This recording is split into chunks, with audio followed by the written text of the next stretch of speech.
Ron, Bob Lazari, Tony D'Angelo here in Eastern Connecticut. Thanks for joining us tonight, Good Ron. evening, Ron.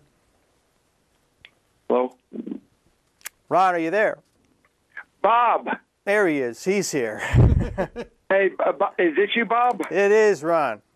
Yeah, I'm sorry. I'm in Chicago doing a show, and I was trying to get a hold of you, and I couldn't get reception here. Oh, okay. Well, we got you loud and clear now. Whatever you need, Bob, I'm here for you. Well, that's, Ron, we were just talking to Ann Jewell, Ron, who is the director of the Louisville Slugger Museum, and your name came up, and she said, I have Ron Blomberg's original contract. Ronnie Blomberg. When he was 18, you signed, and it said he gets $100 now and $100 when he makes the major leagues. That was the original contract signed with Louisville Slugger. That was my first contract with a guy named Frank Ryan. Wow. And I remember that. And you know what? To be honest with you, I should tell them that they still owe me my $100. That was going to be my question. Thank you, Ron.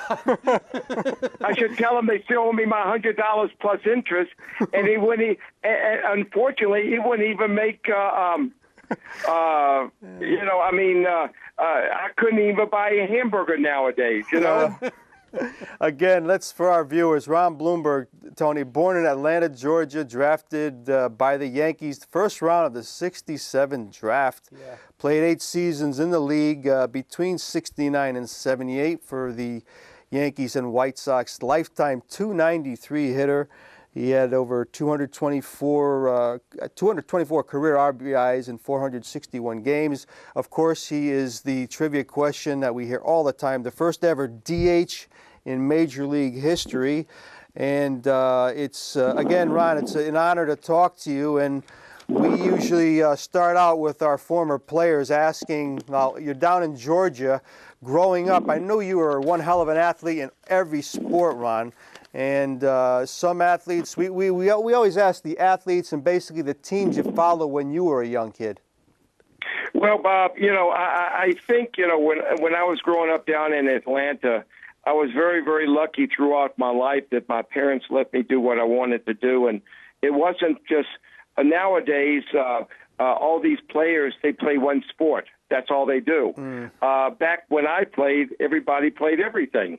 So I was very gifted to be able to be a pretty decent athlete and to be able to reach the Yankees and get drafted #1 in the country in 1967 and to play on my favorite team in the whole world and to be able to wear the Yankee pinstripes. And when I won, I lived my fantasy, Bob, and to be able to put the Yankee pinstripe on and to be able to play up in New York and a Jewish ball player, and to be able to get up into New York, it was the greatest. And, to be able to play in Yankee Stadium, I lived my fantasy, and it was the greatest life of any ball player that I could ever say. And I lived my fantasy. It was wonderful, Bob. And Ron, to me, and it's amazing that, and it's gone under the radar screen, how good an athlete, all-around athlete you were. Baseball, basketball, track. You received 125 or so basketball scholarships offers, and John Wooden when John Wooden comes calling at your house, you can play basketball pretty good. But to me, was it a hard decision? Was the bonus money, was that attractive to you? Why was it baseball, Ron? Well, to be honest with you, if I signed a letter of intent to play at UCLA in 1967, and it was a easy brainer. When I got drafted #1 in the country by the New York Yankees, to being a Jewish ball player down south, to coming up to New York with his 8 million Jews, what would you rather do? Would you rather do commercials and endorsements up in New York and being the first Jewish Yankee, or would you play basketball at UCLA? I mean, that was a no-brainer. To be able to come up to New York to put on the Yankee pinstripe, to be on a team where Mickey Mantle was my idol. It was the greatest thing in the whole world. To be the first thing when I got drafted by the Yankees when I was 17 years old, and to be able to go to Yankee Stadium and to put a uniform on and to play with Joe DiMaggio and Lou Gehrig and Whitey Ford and Mickey Mantle and Yogi Berra and Tom Tresh and and all these guys. I was living in heaven. And when I got called up to the Yankees when I was 19 years old, it was the biggest heaven. And when I stayed up there and when I wasn't injured, it was the greatest heaven. But, unfortunately, I had a few injuries. But, I would not take my career for anybody. I wish I was healthy more, but I gave 120%. I did the best I could in the game of baseball. And to this day, I'm 65 years old, and I do so much stuff with the Yankees and do so much public appearances across the country, and to be able to be part of the game. And I screwed up the game of baseball in '73, being the first DH in the game. So I'm still in the game, and it's been a wonderful ride for me, and I've just had so much fun with it. And as we talk to Ron, we have some beautiful collages, some baseball old cards of him in the past, some current pictures of him on the TV screen. And to piggyback on what he said, Tony, a quote attributed to Ron that I read says, "To be able to play in front of 8 million Jews, you can't beat it. I lit everyone's candle for every bar mitzvah in the city.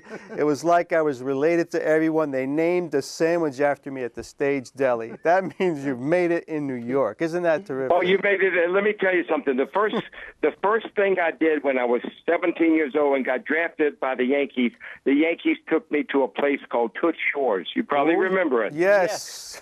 Yeah, and they took me to Toots Shores, and right next to me was Frank Sinatra. How in the world, when you're 17 years old, you're in Toots Shores, you got Frank Sinatra, and then you go to Yankee Stadium the next night. You take batting practice there, and you get interviewed by Bill White, Frank Messer, and Phil Rizzuto. How in the world can you do? No. That's a no-brainer. Being a Jew living up there, like I said before, everybody had second jobs. My second job was to do every candle lighting on Friday night and to do every bar mitzvah and weddings. I was related to every Jew in New York City. How many guys meet Sinatra when you're that's just, that's when Sinatra was up to being Sinatra, too. Exactly. That's true. But, Tony, question for Ron. Ron, I can't tell you the pleasure that this is. And I can only, and I can only imagine, what was it like that first moment that you met Mr. Mantle? Oh, let me tell you something. I'm 17 years old, and Mickey at that time was, of course, his career was already gone. And he was in the locker room. He was getting taped up. And I'm sitting, Pete Sheehy was a clubhouse man. And I'm in New York, and I'm looking at this guy, and he wasn't. I was bigger than he was. But he was muscular, of course, and he was sitting there with his knees all wrapped up, just like a mummy. Mm-hmm. And I'm saying to myself, how in the world can this guy go out, and to be able to play baseball? And he did that game, and I remember him hitting a home run when I was at the stadium, and he was running around the bases. And this guy, this guy had nothing in his knees left. He should have had surgeries, and he had tons of surgeries. But what he had was bone against bone, and this guy couldn't even run. This guy couldn't even hardly walk. And it was such a thrill. And when you have your idol, to be able, you're sitting next to him, and you really didn't know what to say to him. But I went up to him and I said, Mickey, I'm so-and-so. He said, I know who you are. You're supposed to take my place. I said, no, nobody's going to be able to take your place. But if I had half a career like he did, it'd be the greatest thing in the whole world. But, he was a wonderful friend of mine. He took care of me. He was a wonderful, wonderful human being. And he gave so many people in the world of baseball so much pleasure. Yeah. And Ron, again, we're on the phone with legendary Yankee Ron Blomberg. And Tony, Ron is one of those Yankees still around who played in the original Yankee Stadium, even before it was remodeled. Yeah. one with the house that Ruth seats built. behind poles. Right. Oh yeah, let me tell you something. Play up in the old Yankee Stadium in the old Bronx and right next to the Concourse Plaza. That was a home that Ruth built.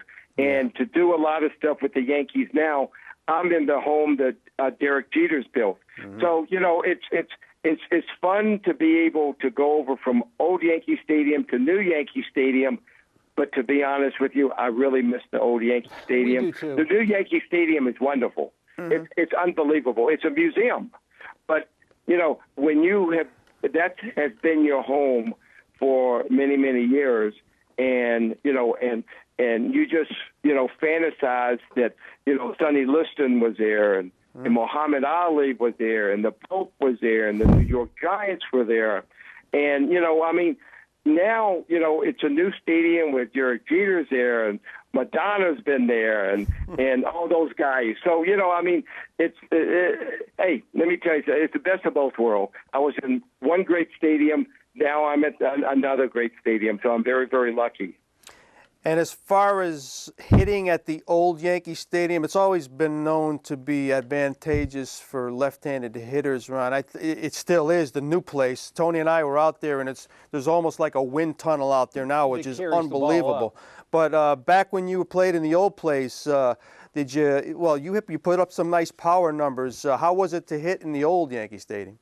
Well, the funny part about it, you got a short porch out there. Yeah. But, the pitchers don't pitch a left-handed hitter on the inside to you. They throw mostly on the outside part of the plate or down the middle. Sure. And, you really didn't look at that. If you start looking at that, that's when you go into slumps.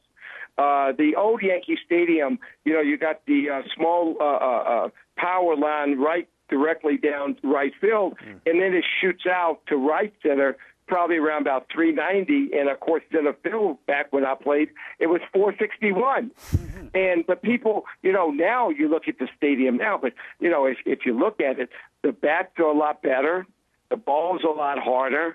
Yeah. Like you said, it's a wind tunnel out in right center. The ball just jumps out. I mean, people look like they're missing their swing and still hit a home run. And I'm looking at this. But, it's not just all just hitting. It's the pitching. Baseball is diluted a little bit.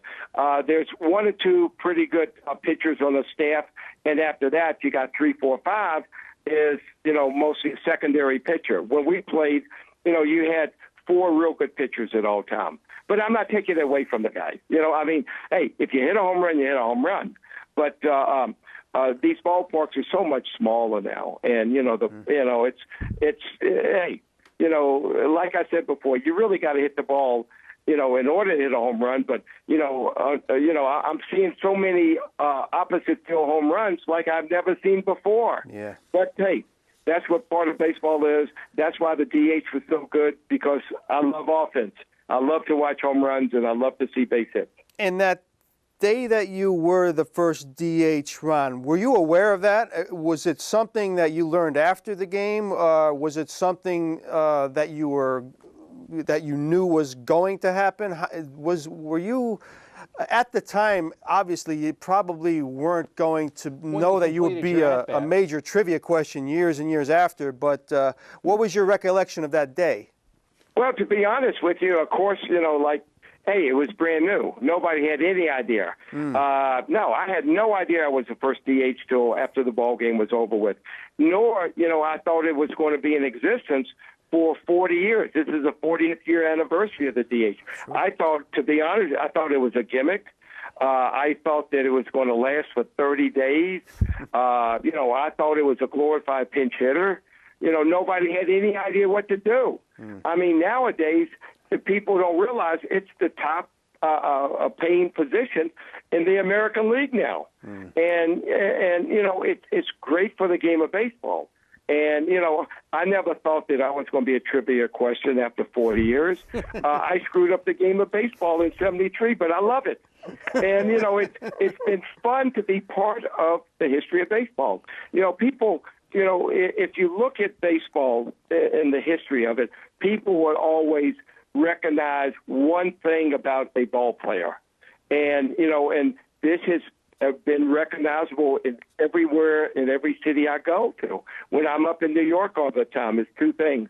When I make a reservation at a hotel or the airlines, first thing I say, Ron Blomberg, they say, "Oh, you're the first DH in Major League history," or they ask me, "Am I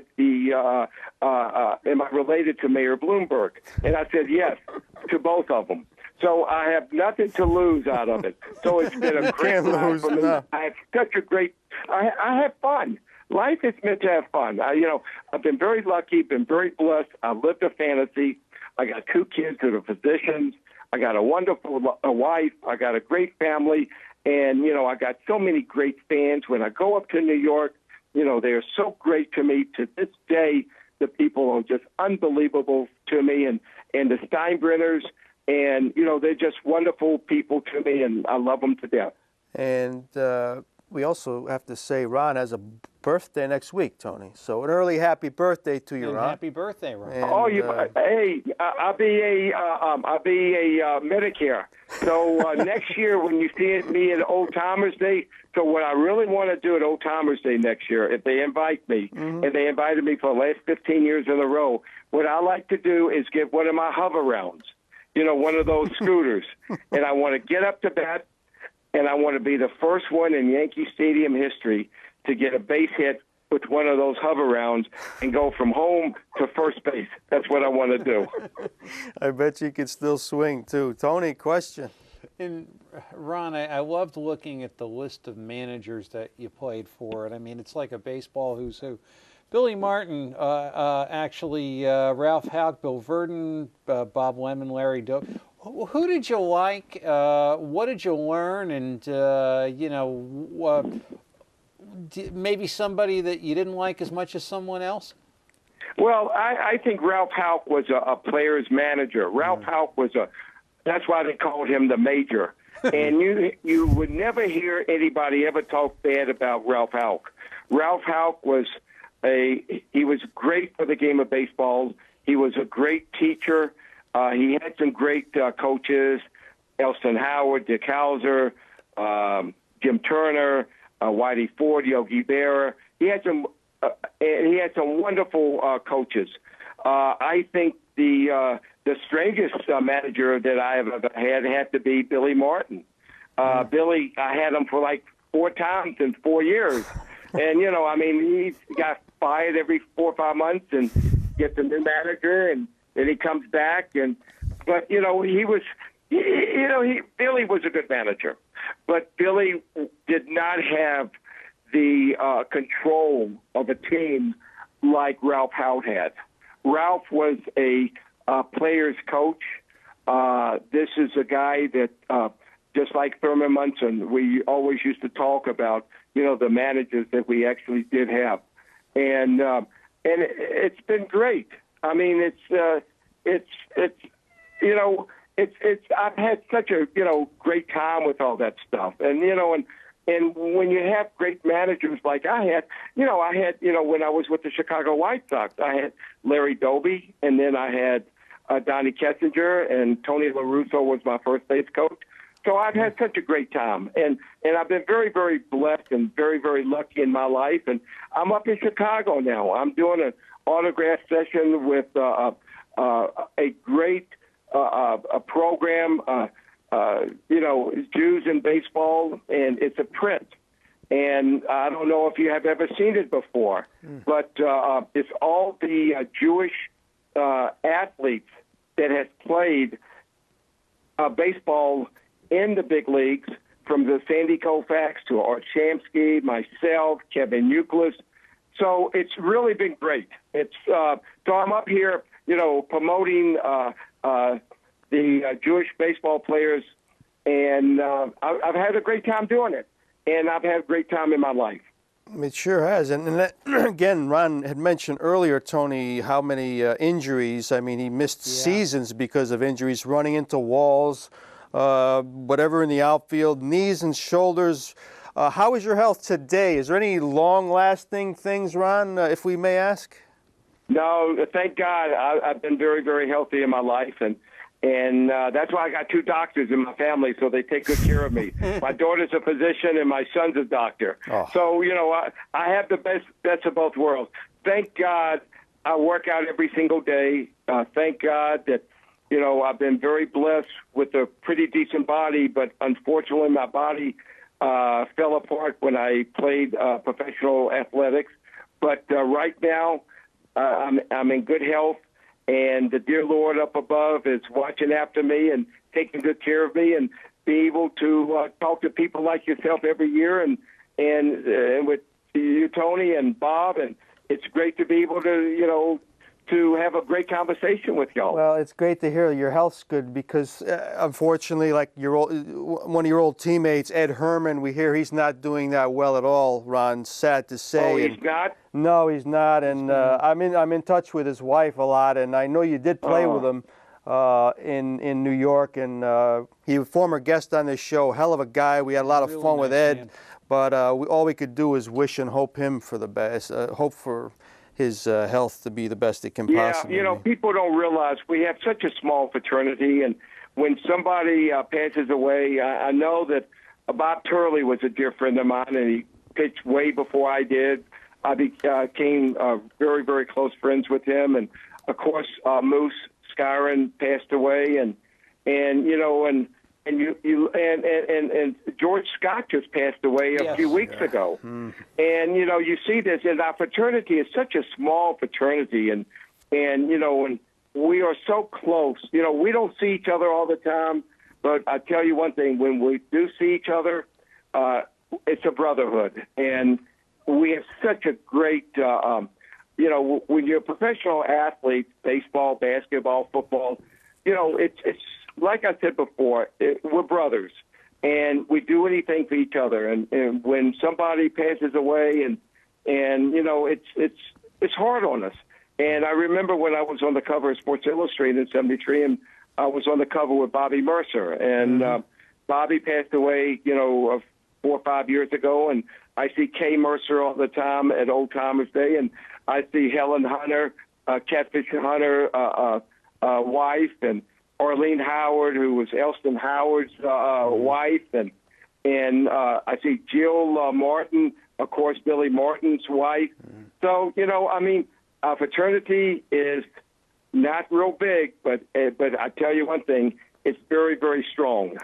Yeah, it must make these Old Timers Day all the more special, For Tony. sure, yeah. But one more question, Tony? And Ron, I've often wondered, how did you get the nickname Boomer? Well, it's really funny. Phil Rizzuto got it for me, and I hit Scooter. I hit 2 home runs in one game off of Nolan Ryan, and I hit it up in the third deck, right, all the way up to the top.